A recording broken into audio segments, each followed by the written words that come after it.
여러분 반갑습니다. 서목사의 말씀 창고의 서목사입니다. 오늘도 함께 말씀을 나누는 여러분들을 사랑하고 축복합니다. 구독과 좋아요를 눌러주세요.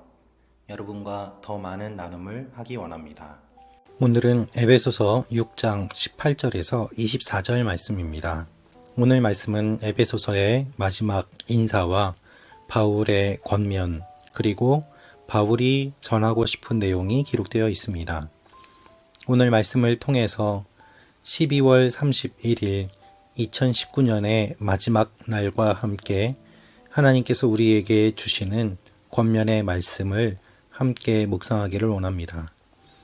오늘 18절부터 말씀을 보면 오늘 말씀의 핵심은 바로 기도입니다. 바울은 에베소서의 핵심 주제로 교회를 말하고 있습니다. 교회를 이루기 위해서 하나님과 우리가 하나가 되고 그리스도 안에서 우리가 서로 하나가 되어서 그리스도를 중심으로 우리가 하나님과 연합하고 그리스도를 중심으로 사람들과 연합하며 하나님과의 관계가 회복되고 사람들과의 관계가 회복됨을 말하고 있습니다. 그것이 구체적으로 드러나는 것이 바로 교회입니다. 교회는 단순한 사람들의 모임이 아닙니다. 그래서 어제 에베소서 6장 1절부터 17절 말씀처럼 우리가 하나님 앞에 영적 갑옷을 입고 전신갑주로 준비하고 무장하여 하나님의 말씀의 검으로 공중의 권세 잡은 악한 세력들과 싸우며 분열과 다툼을 그치고 하나된 교회를 만들기 위해 최선을 다해야 될 것을 강조했습니다. 오늘 말씀은 영적 전신갑주를 입은 하나님의 사람들이 어떻게 영적인 무기를 얻을 수 있는지 그리고 그것을 어떻게 유지할 수 있는지 하나님의 몸된 교회로서 우리가 어떻게 살아야 되는지에 대한 마지막 이야기를 하고 있습니다. 그 마지막 이야기에서 가장 중요한 것이 바로 기도입니다.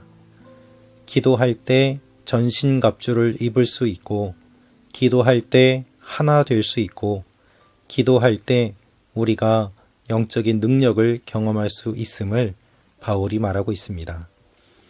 18절은 모든 기도와 간구로 항상 성령 안에서 기도하고 이를 위해 늘 깨어서 모든 일에 인내하며 성도를 위해 간구하십시오 라고 되어 있습니다. 기도가 나오고 간구가 나오지만 기도라는 말의 내용은 동일합니다. 따라서 18절 한 절 가운데 기도와 간구가 반복되면서 모두 4번 사용된 것을 볼 수 있습니다. 특별히 성령 안에서 기도하라고 말하고 있습니다.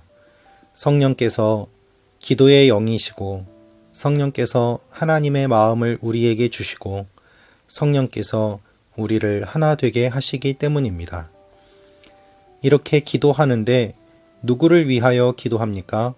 성도를 위해 기도하고 간구해야 됩니다. 여러분, 우리는 우리 지체들을 위하여 기도해야 합니다. 같은 교회의 성도들, 지체들을 위해서 기도할 의무와 책임이 있습니다. 우리는 함께 예배드리지만 관계를 맺으려 하지 않습니다. 예배당에 내 옆에 앉은 사람이 누구인지 관심이 없이 그렇게 예배드릴 때가 얼마나 많이 있습니까? 사람들과 친하지만 그를 위하여 기도하지 않을 때는 또한 얼마나 많이 있습니까? 교회가 교회될 수 있는 가장 핵심은 성도가 서로 위하여 기도한다는 것입니다. 그래서 영적인 관계를 맺는 것이 교회에서 가장 필요한 일입니다. 영적인 관계를 맺지 않으면 시끄러워집니다. 서로 자신의 이야기를 하고 자신의 소리를 내고 교회가 세상적인 모임으로 바뀌게 됩니다. 우리가 시끄러운 소리를 많이 듣는다면 혹시 기도를 쉬고 있는 것은 아닌지 생각해 볼 필요가 있습니다. 우리는 하나님 앞에서 우리의 언어의 양이 정해져 있다고 개인적으로 생각합니다. 그래서 하나님 앞에 많은 말을 하면 사람들과 말을 많이 안 해도 모든 것들이 순적히 진행되는 것들을 보게 됩니다.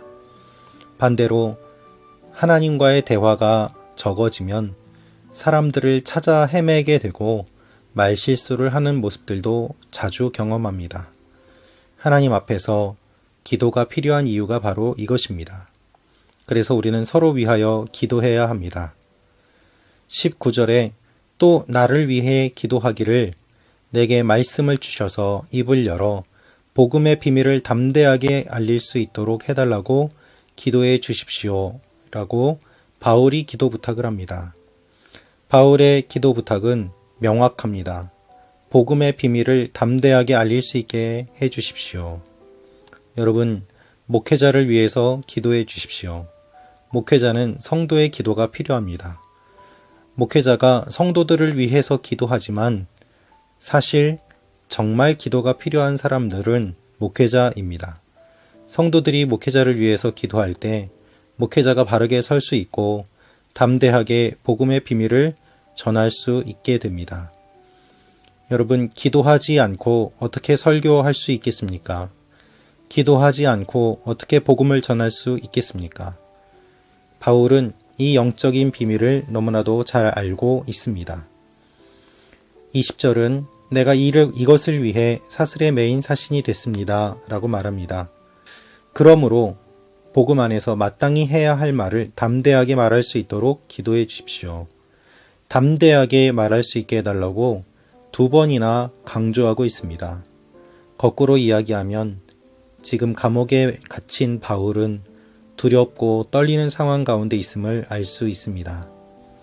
여러분, 목회자가 강단에서 담대하게 설교하는 것은 매우 중요하고 또한 큰 복입니다.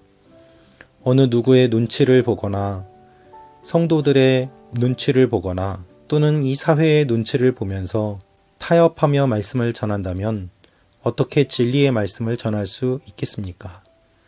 담대하게 복음을 전할 수 있는 유일한 힘은 기도입니다. 목회자가 기도하고 목회자를 위해서 기도해 주실 때에 바르게 말씀을 전할 수 있는 것입니다. 목사님의 설교를 비판하기 전에 목사님의 설교를 위해서 기도해 주십시오. 그것이 우리에게 필요한 일 아니겠습니까? 우리는 모두 기도가 필요합니다. 목회자는 더욱더 많은 기도가 필요합니다. 그래서 기도해 주시기를 부탁드립니다. 바울은 풀려나기를 기도해 달라고 이야기하지 않습니다. 말씀을 바르게 전할 수 있도록 기도해 달라고 부탁하고 있습니다. 왜냐하면 그것이 가장 근본적인 것이기 때문입니다. 여러분, 목회자를 위해서 어떻게 기도해야 될까요? 말씀을 바르게 전할 수 있도록, 담대하게 복음을 전할 수 있도록 기도해 주십시오. 바울은 21절에 이렇게 이야기합니다. 주 안에서 사랑받는 형제이며 신실한 일꾼인 두기고가 내 사정, 곧 내가 무엇을 하는지 여러분도 알 수 있도록 모든 것을 여러분에게 알려줄 것입니다. 바울이 기도 부탁을 했습니다. 그리고 자신의 사정을 이야기합니다. 기도 부탁은 관계를 세우는 것입니다. 기도 제목을 나누는 것은 삶을 나누는 것이고 사랑을 나누는 것이고 관계를 쌓아가는 것입니다. 그래서 기도해 준다는 것은 사랑한다는 의미고 관계를 맺어간다는 의미입니다. 두기고를 보내면서 바울은 에베소 성도들과 깊은 관계를 맺기 원합니다. 그리고 두기고를 보내는 이유는 에베소 성도들을 위로하기 위함임을 말하고 있습니다. 여러분, 지금 목자를 잃은 에베소 교회에는 위로가 필요했습니다. 감옥에 갇힌 바울에게는 위로가 필요했습니다. 서로 위로가 필요한 가운데 서로 기도하는 것이 무엇보다도 중요함을 바울이 말하고 있는 것입니다. 그래서 교회를 사랑하는 마음으로 에베소서 기록을 시작했던 바울은 교회를 사랑하는 마음으로 자신의 상황과 형편을 알리며 관계를 이루고 관계를 유지할 것을 강조하며 에베소서를 끝맺고 있습니다. 특별히 하나님 아버지와 주 예수 그리스도께로부터 평강과 믿음을 겸한 사랑이 형제들에게 있기를 빌고 있습니다.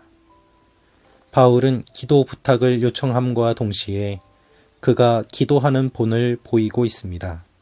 그래서 서로 사랑하고 기도하는 관계, 그것이 변함없이 우리 주 예수 그리스도를 사랑하는 모든 사람들에게 은혜가 있기를 빕니다. 라고 에베소서를 마무리하면서 하나님의 사랑과 은혜를 전하는 마음을 두기고를 통해서 에베소 교회에 보내는 것입니다.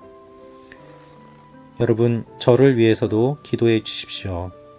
말씀을 바르게 전할 수 있도록 깊이 묵상하고 영적인 비밀, 복음의 비밀을 깨달을 수 있도록, 그것을 전할 수 있도록 부족하지만 저를 위해서도 기도해 주시기를 부탁드립니다. 또한 여러분들의 기도 제목과 궁금하신 점들을 댓글로 남겨주시고 또 저에게 연락 주시면은 저도 여러분들을 위해서 기도하도록 하겠습니다. 2019년 9월부터 시작된 말씀 나눔이 12월 31일까지 계속되었습니다. 하나님께서 주신 은혜를 함께 나누며 여러분들과 사랑을 나눌 수 있게 된 것 진심으로 감사드리고 2020년에는 더욱더 크신 주님의 은혜가 여러분들 가운데 가득하기를 저도 기도하겠습니다. 함께 성장하며 예수 그리스도와 저를 아는 지식에서 자라가는 여러분과 제가 되기를, 그리고 또한 여러분이 속해 있는 교회, 그뿐 아니라 온 열방에 있는 주님의 몸된 교회가 복음 위에 바르게 서서 하나님의 영광을 나타내는데 함께 쓰임받는 귀한 믿음의 지체들로 세워져 나가도록 에베소서를 통해 바울이 알려준 것처럼 건강한 교회, 하나된 교회, 기도하는 교회가 되는 2020년이 되기를 함께 기도하는 여러분과 제가 되기를 축원합니다. 한 해 동안 수고 많이 하셨습니다. 사랑하고 축복합니다. 내년에도 잘 부탁드리겠습니다. 기도하겠습니다. 살아계신 아버지 하나님, 에베소서를 통해서 교회에 대한 이야기를 주심을 감사합니다. 주님의 귀한 선물인 교회를 저희가 소중하게 여기며 함께 기도하며 영적 전신갑주를 입고 하나님 앞에 바르게 서며 복음을 위해 싸우는 하나님의 사람들이 되게 하여 주시옵소서. 2019년을 지켜주신 하나님 감사합니다. 2020년에 주님과 더 깊은 관계를 맺으며 성장해 나아가는 하나님의 사람들이 되게 하여 주옵소서. 서목사의 말씀 참고 함께 구독하는 한 분 한 분을 축복하여 주시고 또한 주님을 믿는 모든 사람들 주님께서 지켜주셔서 우리 형제 자매들이 굳건히 서는 귀한 일들이 2020년에 일어나게 하여 주옵소서. 감사합니다. 예수님의 이름으로 기도합니다. 아멘. 해피 뉴 이어, 새해 복 많이 받으시고 성령 충만하시고 하나님의 은혜가 가득하시길 바랍니다. 사랑하고 축복합니다. 감사합니다. 2020년에 또 뵙겠습니다.